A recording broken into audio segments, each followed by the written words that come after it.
Yes, people, welcome back to Sick FC. My name's Joseph, and this is a match reaction to Manchester United 2, Brentford 1, and that was a big 3 points. We needed those 3 points. Champions League is looking secure, looking good, and we had to fight for it, man. We had to fight for it. Every single game in the Premier League is a struggle. Every single game. And in the first 10 minutes, I thought, wow, we look really good there. I thought we actually could go on and properly put these to the sword. And we scored and we started to sit back.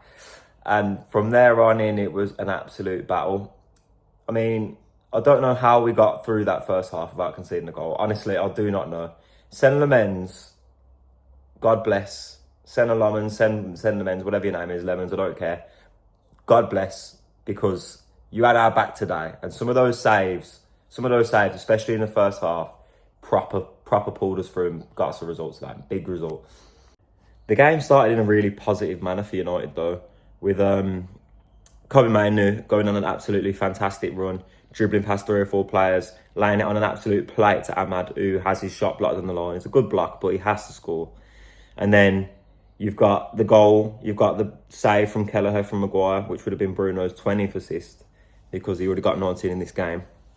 But yeah, genuinely, a really good start to the game. Like, haven't seen Brentford look that rattled for a while, to be fair. And then we scored, and it all just kind of went back to sitting back, getting in shape. And even then, we weren't really getting in shape or sitting back. We're just under pressure, basically, just under pressure.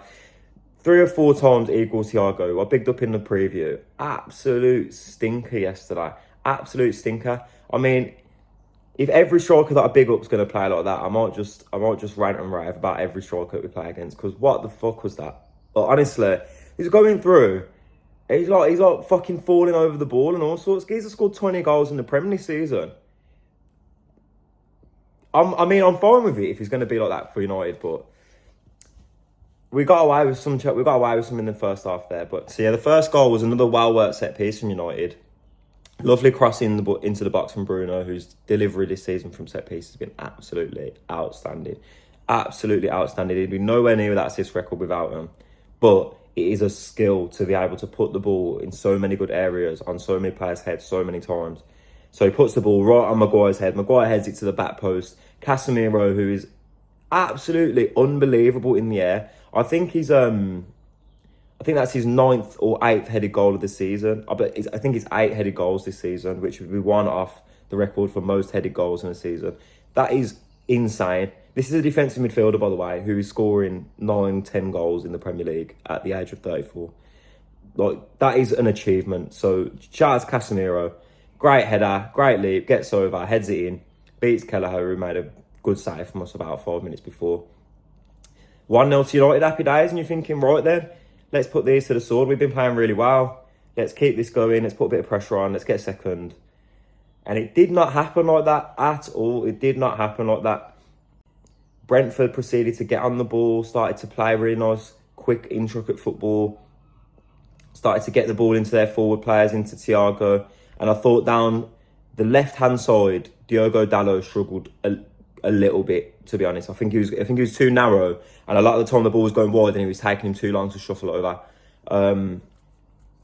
But we end up scoring the second before Brentford get on the score sheet. So United on the transition, as usual, absolutely lethal. I think a lot of people complain about United not having control in games, but I would be much more open to us committing to the counter-attack style if we're ready to do that. Like, if we want to counter-attack, I mean, Arsenal don't play good football in their top of the league. If we want to counter-attack, don't let anybody tell us we can't counter-attack. Just go and buy the right players, get the shapes right, get your blocks right, and use the transition, because we're so dangerous on it. Ahmad with a good tackle, wins the ball back. The ball breaks to Bruno Fernandes. And when the ball breaks to Bruno Fernandes with men in front of him, then you're in big trouble. So Bruno runs up the pitch, carries it, holds on to it till that last second, just holds on to it just long enough. So you see the Brentford player just step out of position to try and close the ball, because he knows that if Bruno shoots, he's probably going to score. And as he steps out, He just leaves Sesko, and Sesko just takes a lovely little first touch inside. Defender goes to the shops. Don't know what he was buying. Bring me back pepperoni or something, bro. Because I don't know where he went. And then all of a sudden, Sesko just smacks it in the top corner. 2-0 United. You're thinking, yes, this is perfect. Now you can just sit in shape, beat these, hit him on the break. They're going to have to come out. All is well. Again, the game did not really go like that. So 2-0 half time, you're thinking, yeah, get in half time, let's keep it tight now, and they're going to come out, we can use those spaces that they leave, get the ball in behind, get the ball into Bruno, and Mbeumo running in behind, Sesko running in behind. Didn't happen that way. Half time comes and Carrick makes change and he takes Ahmad off. And then we did something that I could not believe. We went to 5 at the back. Now, going 5 at the back with United, especially after the Amorim times, it's a scary thing for us fans. I had PTSD seeing us go 3 at the back. However, it did kind of work. In the first half, they had so many chances and Lamans was making a fair few good saves. But in that second half, I think it got a lot better. Like, even though they still had chances, and I don't think we dominated, I felt like we had a little bit more control in our defending and there was a little bit more structure. And I think that helped quite a lot. But in the Premier League, if you're going to sit back, at some point, the opposition's going to have enough quality to score, and that's what happened. So after United went to 5 at the back, it was really weird. We kind of had a controlled period of like dealing with the Brentford threat, but not really having control. We didn't seem to pose the same threat on the counter-attack that we did in the first half. And I don't know if it was just because we got so deep into the box and just concentrated on defending or what. But going to the 5 did kind of stop us from being able to spring out as quickly. So we're dealing with the pressure for most of the second half, and we're dealing with it okay. Maguire's making quite a few clearances. Heaven's making quite a few clearances. Centre-backs dealt with the crosses coming into the box pretty well. And about 75, 76 minutes, I could be getting that wrong actually, I feel like that's a bit early. Matthias Jensen for Brentford, who I thought had a really good game. I think he's quite an underrated player actually. Brentford have got a midfield that really battles and dominates quite a few games in the Premier League, but people don't really give them any credit for it. It is interesting, but yeah, Jensen picks up the ball in midfield, turns in, no real pressure on the ball from United, and he lets go a shot on the right foot that's bending away from the post, away from the keeper's hand and in towards the post. Really good strike, hits the inside of the post and goes in. Senna Laman's absolutely no chance. And it would have taken something like that to beat him yesterday because he did make a few really good saves. So, yeah, 2-1. And at that point, you're sitting there and you're thinking, oh no, this is going to be a horrible finish. I was watching the game at my parents' house and I said to my dad and my mum, will United just win this game 2 or 3-0? Will it just be comfortable? Or will we make us have a heart attack for the last 5 minutes? Because we never ever seem to just put a team away, win the game 2 or 3-0 and everyone's happy. It always has to be hearts in mouths, flipping, biting your fingernails, absolutely cacking it to the last minute. It's always like that with United. So, yeah, 2-1. We managed to see out the game. Some absolute shithousery from Casemiro, who was brilliant. And I want to kind of talk a bit more about some of the individual performances because a few players today really stood out for me. So for me, 3 or 4 players really impressed me today. Those players being Casemiro, Kobbie Mainoo, Sen Lamen, and Benjamin Sesko. I thought Sesko today, even in the first half when he didn't really seem to have those chances. I know he scored in the first half, but he didn't really seem to have those chances. I just thought he's got really nice hold-up play. But you've got a player who's that big, and when the ball drops on the floor and you're thinking he could have quite a clunky touch, he's just rolling the ball on the bottom of his foot, beating his man, playing it off, keeping the ball. I think there was a point where he did a little bit of skill and he nutmegged the guy. And I think Ahmad came and took the ball off him and lost it. And I just thought, he's got some really pretty moments, Sesko, like.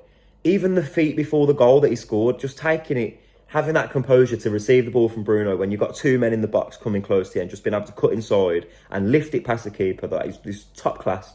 So Sesko, I'm gonna big him up now, but of the four that I just said, Sesko probably the worst out of those four, because Sen Lamens, like I've bigged up in this video a fair few times, made 3 or 4 absolutely top saves. I think there's one in the first half where they clean through and he makes a save with his feet that flips it over the bar. Absolutely brilliant. And just composure. We've gone from having a goalkeeper who literally looks like he could throw it in his net at any moment, or having Boyendir who just looks like he could get bullied, pushed, anything happen to him at any corner or set piece, to a goalkeeper who just breeds confidence in the team. When the ball goes in the air and it's up there, you're not worrying thinking, oh, is he going to flap it? You just think he'll come and get that, and he does. When someone goes through and they have to make a save, if it's on target and it's a bad shot, he'll save it. If it's a good shot and it's going in, it's going in. I quite like this idea of just having a goalkeeper who does what a goalkeeper does, make saves, calm on the ball. If he needs to go long, he goes long. So many times I watch teams in the Premier League put themselves under pressure because the goalkeeper refuses to go long. If you've got a big striker and you're under pressure, just get rid of it. It's better than conceding the goal, isn't it? At the end of the day, no one's going to remember you punting it up long, but everyone's going to remember if you fuck it, pass it to their striker and they go 1-0. So, Lamens, shout out Sen Lamens. I will always have your back the way you have our back. So if you start being shit, then I'm coming for you. But as it stands, if you carry on the way you are, I will be there for you. I will back your case. Top class from Sen Lamens. But I do think the main, where the match was won today, the main players in this team today, Casemiro and Kobbie Mainoo.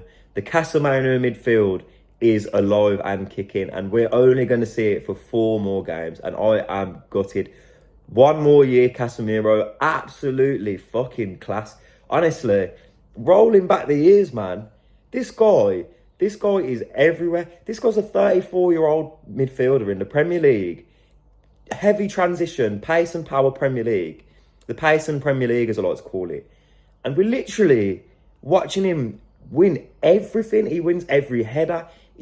8 interceptions, he's passing, he's shooting. Honestly, this season, it is roll back the years. I was a big fan of Casemiro when he was at Real Madrid. I always said to people when he was at Real Madrid, this guy's platform so Kroos and Modric can just do what they want for years, and they win in Champions Leagues. That today was a proper performance, and it's sad to see him go. Seeing him at the end of the game almost with tears in his eyes, and it's just like, this is a legend of the game, man. And United, we've had a few legends, man, where we've had them at the twilight of their career, but we need to appreciate seeing some of these players.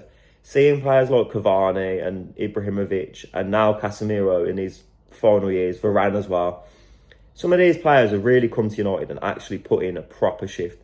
I think a lot of people don't like the old statesman signings where it's older players at from big clubs who are on big wages, but sometimes they've been doing us good, man. I can't lie. Zlatan, Cavani, Varane, Casemiro, most of these players have put a shift in for United, and they'll be looked back on over time really fondly. But his midfield partner today, Kobbie Mainoo, who struggled to get minutes under Amorim, that is looking ridiculous now, isn't it? It's looking questionable. Every time he gets the ball, he just drops the shoulder, he's sauntering past people. He's absolutely smooth, man. He is smooth as anything, and it is beautiful to watch. And I think a lot of people have worried about Mainoo and thinking, where's his best position? What's his best role? But for me, when he plays in that midfield too, and his job is to just connect the back 4 and the defensive midfield to the forward players and Bruno, he's so good at just picking the ball up and linking play, or just picking the ball up and knowing, oh, I've got to slow the tempo down here. Oh, picking the ball up and going, I've got to speed it up. Let me play a 1-2. Let me flick this round the corner. Let me hold this. Let me drop back in. And I don't think enough gets said about his defensive ability, because when Amorim left him out of the team, most of the reasoning for him leaving out of the team is the mobility and the defensive nous and getting around the pitch. Since he's playing with Casemiro under Carrick, he's been brilliant defensively. In the Chelsea game, he was absolutely brilliant. He picking up interceptions and tackles left, right and centre. And in this game today, when it's a 50-50 and you've got to go shoulder to shoulder with him, you're thinking, can he come out on top? He just always seems to barge his man off and get his foot across. He's got a bit of that bit of the Pogba about him, where Pogba could kind of get his body across people and hold people off. And once he gets in front, because he's so strong, you're just never going to get it back off him. And a couple of bits of skill today. I mean, that dribble for the miss that Ahmad had in the first half, in the first minutes of the game, it's just picking the ball up, shrugging people off. That bit of skill in the box, just cut inside, just drop the shoulder, left, hits it left, and he's just brilliant. Honestly, it's absolutely brilliant. And we don't have a player in the team who can do that other than him. And I think it's absolutely mental that he's not playing. But I'm glad that he's here on the pitch now. And just to put into context how good Casemiro was yesterday, he made 11 tackles, won 16 duels, which is ridiculous. And he made 9 clearances. And he scored a goal. If you can name me a more complete midfield performance than that, then what can you say? Absolutely unbelievable. And I think with Casemiro, there's a few intangibles that just make the biggest difference. Like, in the last 5 minutes of the game, when the stoppage time's going and everyone's on edge and we've 1 goal ahead and we need the points, and Casemiro just wins a couple of free kicks, wastes 3 or 4 minutes, and you just think, perfect. The whole stadium chanting his name, and he deserves it, because this farewell tour has been special. This has been special, and I think he deserves his flowers, honestly. Back from the brinks of absolute nowhere. He was nowhere under Amorim for a period of time. He was absolutely nowhere. And since he's come back, he's been absolutely fantastic. So shout outs to Casemiro. Shout outs to Kobbie Mainoo as well. Brilliant in that game. And another thing we've got to talk about is Bruno Fernandes getting his 19th assist. Bruno Fernandes is 1 away from the official record of 20. It should be 21 if you know the Premier League not giving De Bruyne his assist. But, you know, I'm shameless, so fuck City, fuck De Bruyne. 20. I want him to get 22 because the record for the European top 5 leagues is 21 with Thomas Muller.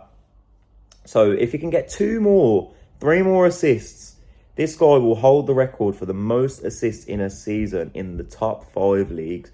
That is unbelievable. This is a guy who's, since the moment he got here, he's just been consistent.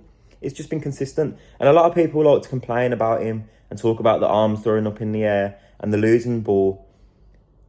You can't buy this kind of productivity. Literally, there's no one close to him. If we sold Bruno now, we couldn't buy another player who's as close to being creative as him. Maybe Elise, but he's not even in Bruno's position. Like, there is nobody who is putting up the numbers that this guy's putting up for years. This isn't this season. This is for years.